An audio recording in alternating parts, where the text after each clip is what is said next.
Hello, I'm Buddy Pennington, pastor of Westville Assembly of God in Holmes County, Florida in the Panhandle. Welcome to part 2 of lesson 1 of our study of the book of James in the New Testament.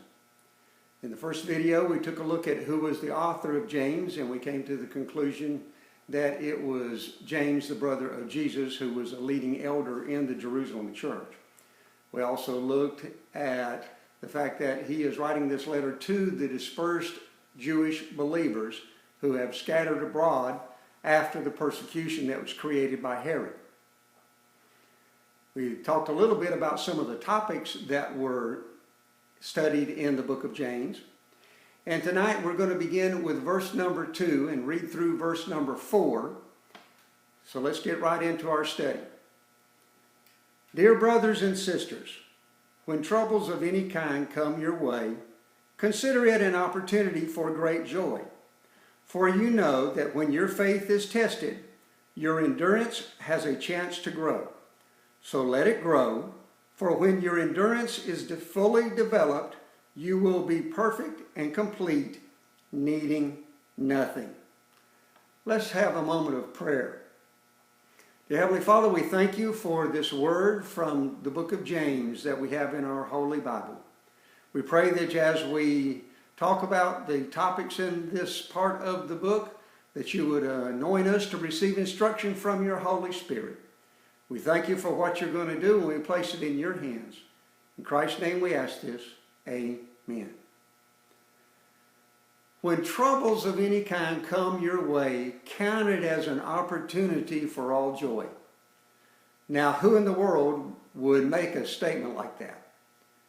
Well, in the first verse, James tells us that he believes that he is a slave of God and of the Lord Jesus Christ. And keep in mind that slaves do what their masters bid. And in this case, James is bringing to us a message. It is a very special message, and that message is, count it joy whenever you face troubles. Now we have to look at the concept for just a moment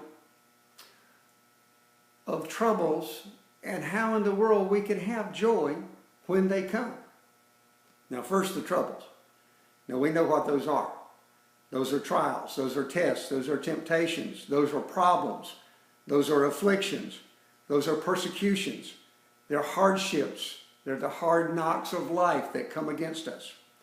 Now we all run into troubles. No one is exempt from trouble. I have yet to meet a single person who has ever told me that at times in their lives they did not ever have troubles. So who you are, what your last name is, where you come from, how much money you have, what kind of house you live in, what type of person you are, does not cause us to have troubles. They come from life. Now, being able to deal with troubles successfully then is not based on who we are. It is based rather on how we approach the troubles. Now, James tells us here in these verses to approach troubles as an opportunity to have great joy. You may have heard the expression, your attitude will determine your altitude. That is used a lot in sports. It's also used a lot in business. And folks, we can apply it to our spiritual lives as well. We need to be able to look at the concept of having troubles as an opportunity to develop joy in our life. Now, why in the world would we ever be able to have troubles and then respond in a joyous fashion? Consider it joy when we have them. Well, it has to do with our attitude. You see, our attitude that we approach troubles with is going to determine how well we are able to deal with those troubles. Now let's look at the concept of joy for just a second. Now we know what joy is. It's that feeling of contentment and peacefulness and enjoyment of life that we have whenever we are feeling sure of ourselves. We have confidence. Well, folks, I want you to know that you can develop confidence. You can develop sureness in your own abilities through the help of the Lord Jesus Christ, through the guidance of the Holy Spirit. You can develop the ability to have joy in your life in spite of troubles. Now notice what lies in the second part of those verses that I read to you. Count it all joy when you have troubles. Well, why? The answer to that question comes in that last part. When our faith is tested, in other words, when we have troubles, our endurance, the King James here says our patience, has a chance to grow.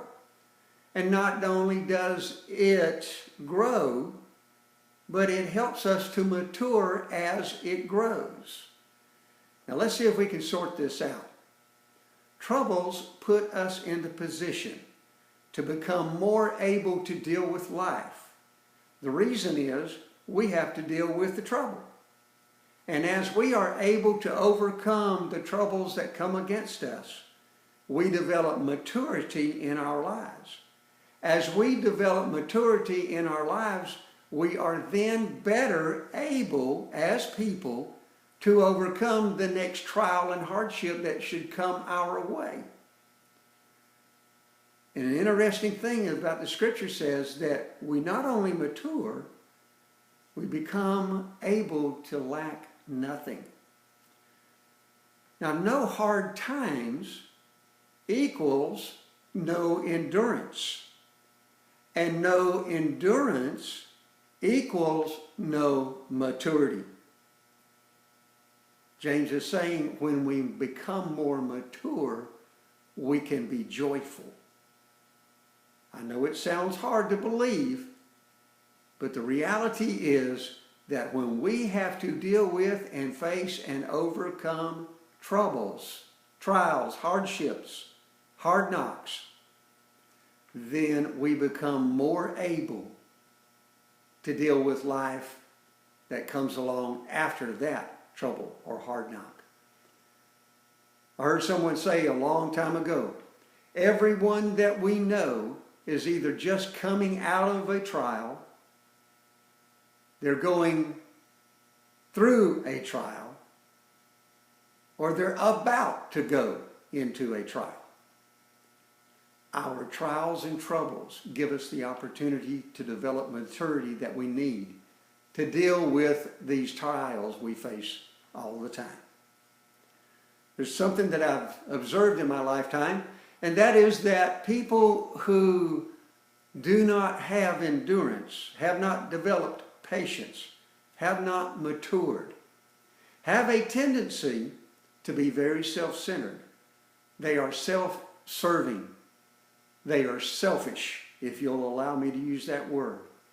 And many times those people really don't care about others because they are caring about themselves so much.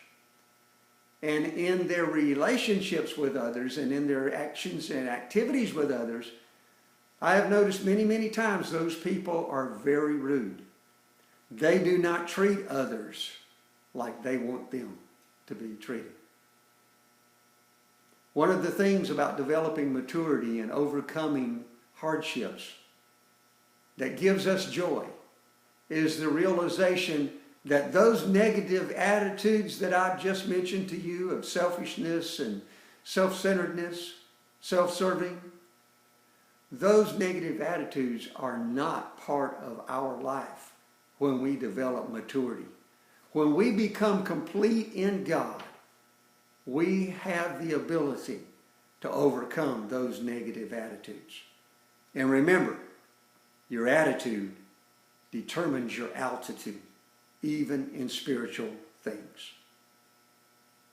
Before I end this lesson, I would like to pray for you. I would like to pray about your attitude and about your willingness to let hardships help you mature. Let's pray together. I'm going to pray aloud. You pray with me in your own way. Heavenly Father, I thank you for your love and your mercy. I thank you for this book of James that you have provided for us to be able to find wisdom in. I thank you for this first chapter and for these first verses that talk to us about responding to troubles. God, I pray for everyone watching this lesson. I pray that they would be strengthened in their hearts and in their minds, in their faith in you. I pray that they would be able to face the hardships that they have every day in their lives with an attitude of thankfulness and joy.